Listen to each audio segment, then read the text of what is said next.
उस औरत ने 35 साल मेरे साथ वफा की है, अब चारपाई पे है। हजरत उमर गए एक दफा, कहा मुझे बताओ तुम्हारा गवर्नर कैसा है। तो हम्स के लोग कहने लगे हमें अपने गवर्नर से 4 शिकायतें।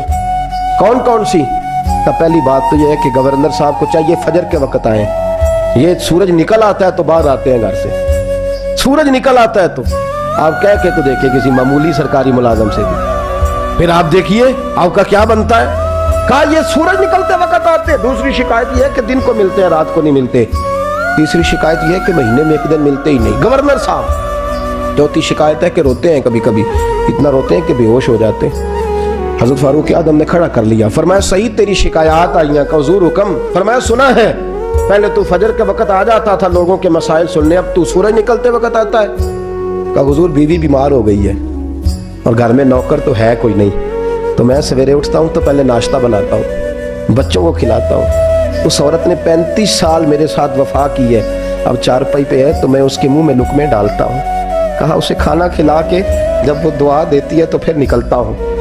तो कहा सुना है तो हफ्ते में एक दिन मिलता ही नहीं, महीने में। कहने लगे हजरत जी जब मदीने से आया था तो एक कुर्ता और एक तामद साथ लाया था, मुझे आज 2.5 साल हो गए हैं, मैं नया लिबास नहीं खरीद पाया।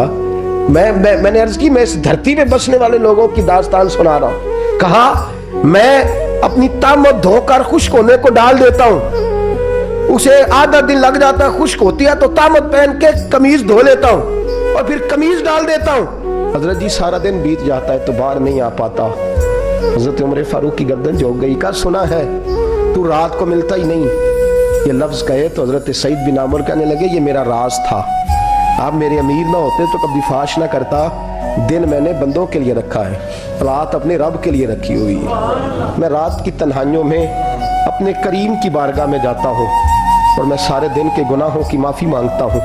मैं अपनी गलतियों की तलाफी का सवाल करता हूँ, उसके हुजूर जाता हूँ, उसे दुखड़े सुनाता हूँ। रात मेरी उसके लिए बीत जाती है। हजरत उमर की और गर्दन झुक गई। फरमाया ये बता कि तू मिलता ही नहीं, कभी कभी तो रोता है और बेहोश हो जाता है। हजरत जी 40 साल की उम्र में कलमा पढ़ा है, जब 40 साल के पिछले गुनाह याद आते हैं तो कब फिर मैं जब्त नहीं कर पाता वो खताएं, वो पाप, वो जुर्म, वो खताएं। जब सोचता हूँ ना कि रब खड़ा करके पूछेगा बता ये जुर्म क्यों किया, तो वो एहसास मुझे परेशान कर देता है। हजरत जी मैं फिर बर्दाश्त नहीं कर पाता, फिर मैं तड़प उठता हूँ, मेरी ये कोताहियां हैं, बताइए क्या कहते हैं। हजरत फारूक आजम ने गर्दन उठाई तो आंखों में आंसू थे। कहने लगे या अल्लाह मुझे इस जैसे कुछ और गवर्नर भी अता फरमा, या अल्लाह इस जैसे कुछ और गवर्नर भी।